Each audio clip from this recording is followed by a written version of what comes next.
Hola a todos, en este video vamos a explicar cómo es el ensamblaje y qué es lo que hace este generador de señales multifuncional. Como sabemos, un generador de señales multifuncional es aquel que genera o produce señales, ya sea cuadráticas, triangulares o senoidales. En este caso pues vamos a usar un componente bastante conocido que es un timer 555.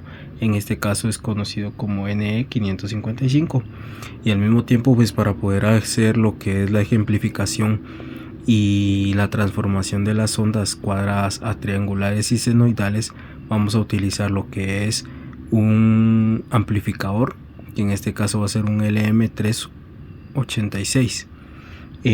Vamos a empezar pues indicando que este ensamblaje va a ser a través de un protoboard, en el cual los componentes van a ser resistencias de 1K.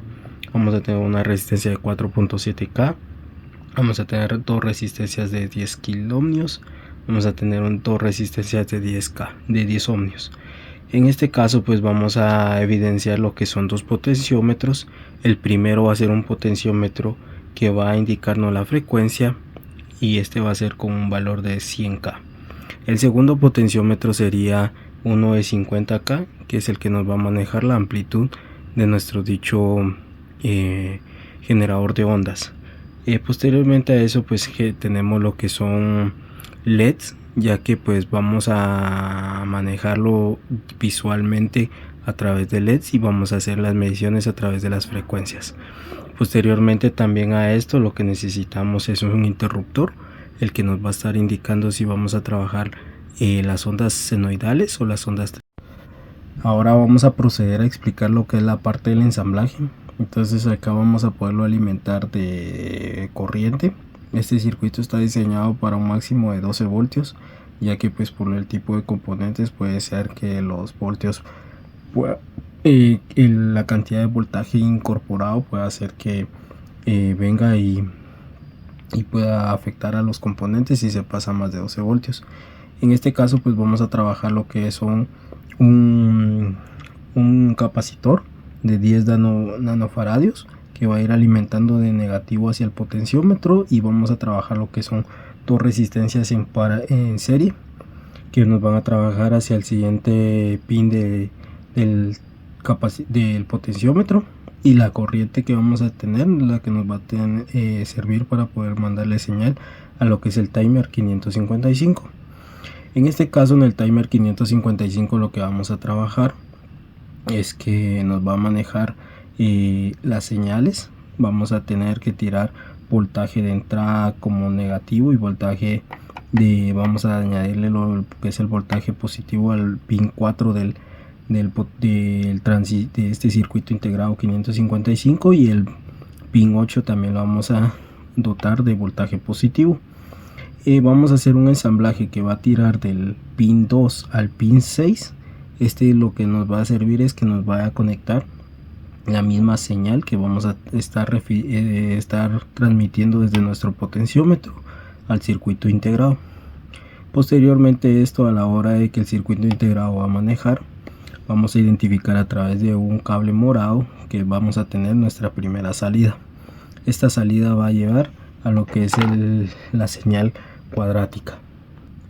Ahora, si bien vamos a tener que evidenciar que aquí a través del pin 3, que es donde obtenemos la señal cuadrática, vamos a alimentarlo lo que es hacia un capacitor, que este capacitor va a ser nos va a poder hacer la función que aquí nos va a tener a través de una resistencia colector, porque va a estar siendo transferida la señal a través de una resistencia de 10K, y esta misma la va a estar dotando a través de un capacitor de 4.7 de 47 micro nanofaradios, perdón.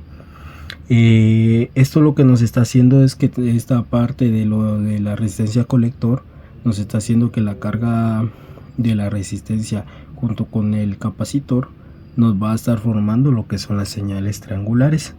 ¿Qué es lo que quiere decir esto? Que nuestra señal cuadrada, como podemos observar, está haciendo la tenuosidad de que es una luz mucho más robusta, mucho más rígida.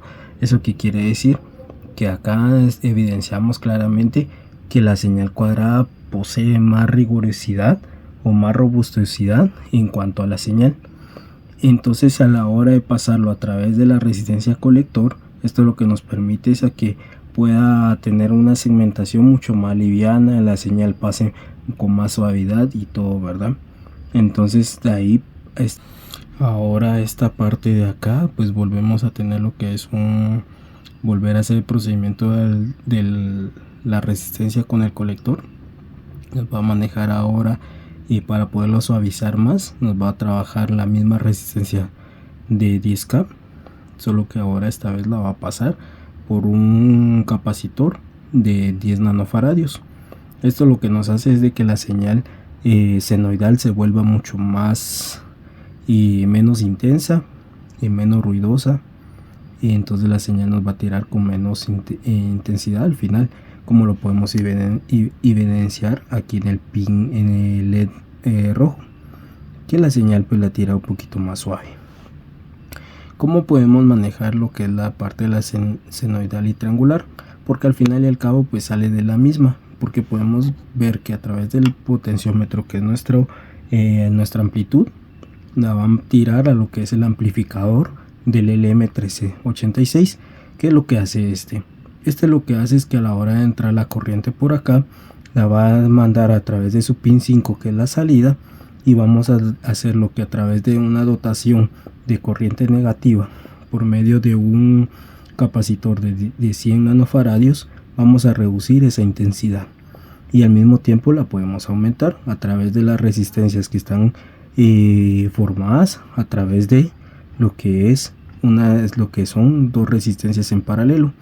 Ambas son de 100 ohmios. Esto a la hora de hacer una resistencia en paralelo pues nos va a trabajar un amperaje o un ohmiaje de 50 ohmios, y estas mismas pues la misma señal va a tirar tanto para la triangular como para la senoidal. ¿Cómo podemos manejar? Para eso tenemos nuestro interruptor, que en este caso pues nuestro interruptor lo podemos trabajar hacia la derecha para que lo trabaje en la corriente senoidal, o hacia la izquierda porque nos lo trabaje en la corriente triangular. Si ustedes se pueden evidenciar, hace un cambio de señales de la triangular, que en este caso, si ustedes ven, la intensidad de la señal es mucho más veloz, mucho más rápida. ¿Por qué? Porque está generando picos de señal tanto arriba como para abajo. Ahora si la pasamos a la senoidal, esta cambia. Podemos determinar y ver que el flujo de la señal es mucho menos ruidosa, menos tensa. ¿Qué pasa si manejamos la amplitud, la frecuencia? Podemos ver que poco a poco va careciendo de la señal. ¿Qué pasa si trabajamos la frecuencia? Podemos determinar que se puede parar la señal. Esto que es lo que pasa, entre menos frecuencia le damos, la señal se mantiene más estable, y entre